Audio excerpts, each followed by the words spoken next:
Welcome to Americana Archives. Today's headline is Pueblo Indians, an interesting people. It says, the Pueblo Indians are without doubt the most interesting people in America and perhaps in the world. They preserve practically unchanged the manners and customs that existed among them when America was discovered and which are described as early as 1541 in the histories of the expedition of Coronado. The peculiarity in their buildings, the use of underground chambers, known to the Spaniards as estufas, for ceremonial purposes, their industry and good government, and the contrast which, in many respects, they present to the surrounding nomadic tribes, have long caused them to be objects of special interest.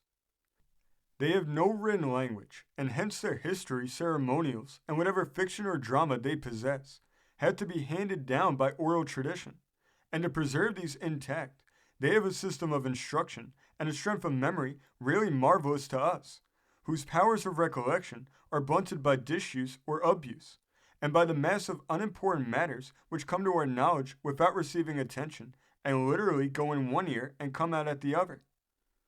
At the time of the Tertio Millennia celebration in Santa Fe in 1883, the most interesting and comprehensive historic anniversary ever held in this country, a most remarkable speech was made by the governor of the Pueblo of Zuni, who was present with 40 of his people. A dramatic representation of the conquest of Cibola by Coronado had just been presented, and 2 or 3 historic addresses were made in connection with it. Then the Zuni governor was called upon, and a newspaperman familiar with the language interpreted his remarks.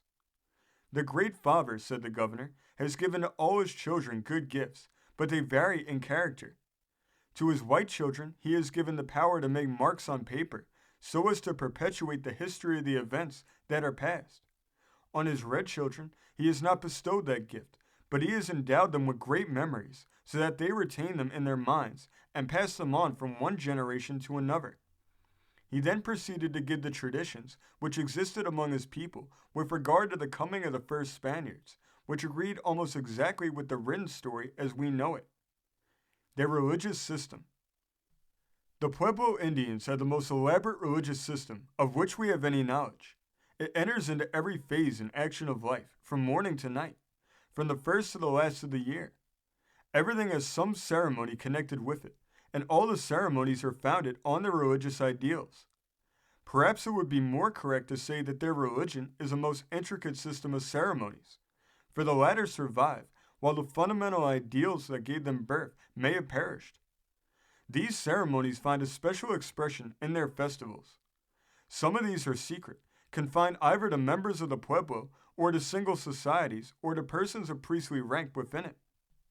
Others are public and are the occasions of extensive visiting from other Pueblos, from the Navajos, Apaches, and Utes, and from all the white settlements in the vicinity. The best known of their public festivals are those occurring on the saints' days of the different pueblos.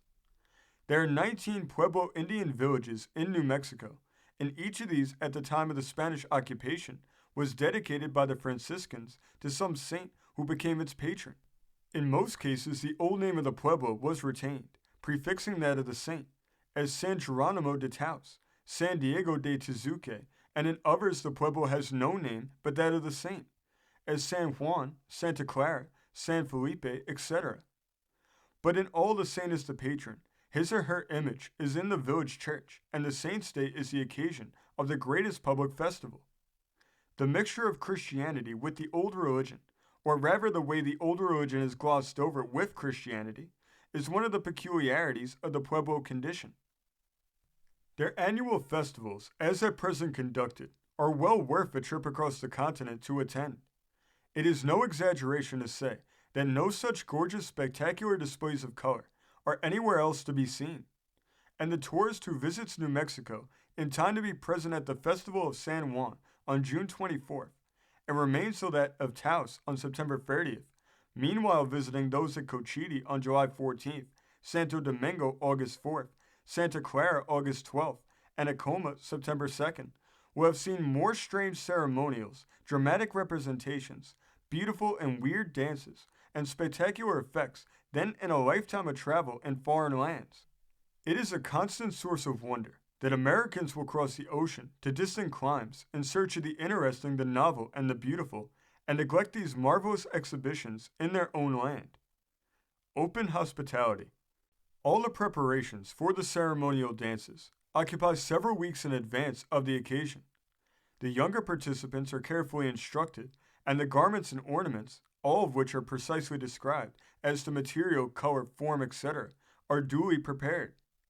On the preceding day, a temporary structure or booth is erected on one side of the principal plaza, the sides being covered with evergreens and the inside being hung with gorgeous Navajo blankets. The front is open, and at the back is placed a table covered with blankets as a temporary altar. At sunrise of the festival day, an official, who is called a herald, makes proclamation from the housetops in various parts of the town that the day is to be properly celebrated and calls on all to participate. At 9 o'clock, Mass is said in the church, and at its conclusion, the people form a procession and carry the image of the patron saint from the church to the temporary altar in the booth, where it remains all day. Soon after, the principal dance of the day begins and lasts for several hours. Each pueblo of any size contains 2 estufas, or underground circular council chambers, and the people are divided into 2 parties or clans, called Cauchuite and Calabasa, one of which belongs to each estufa. The dancers rendezvous in the estufas and dance alternately through the day, one set relieving the other at stated intervals, so that the dance itself is continuous. The numbers vary according to the size of the pueblo. Long before the dances begin, the pueblo is filled with visitors and every house is thrown open to entertain the guests. It is the time for the renewal of old acquaintances, but the stranger is as welcome as the oldest friend, and the spirit of hospitality rules the hour. In every house, a great platter of stewed meat and vegetables is offered to the guest. The scene on the plaza is one of peculiar brilliancy. The ceremonial dresses of the dancers are bright with color, and in most cases of much richness and beauty. The visiting Indians carry the gaudiest and richest of Navajo blankets, the bright scarlet in which adds much to the picturesque nature of the scene. All around the plaza, the flat housetops are covered with people, and the brilliant colored silks and satins of the young Mexican women on these gala occasions form a riot of color. During the whole day, men, women, and children come to the booth and kneel before the image of the saint on the altar, bringing with them offerings of various kinds of food. At the summer festivals, melons and vegetables predominate, but at all times there are a multitude of loaves of bread of a peculiar shape, only seen on these occasions. While nominally offered to the saint, they are usually taken by the priest and form part of the provision for his maintenance. This story came from the great state of Wyoming, being reported in the Green River Star of January 24th, 1913. Thank you for joining us today. If you want to continue to uncover all of America's lost and forgotten history, then remember before you leave to hit the subscribe button, hit the notification bell, and remember to like and comment below.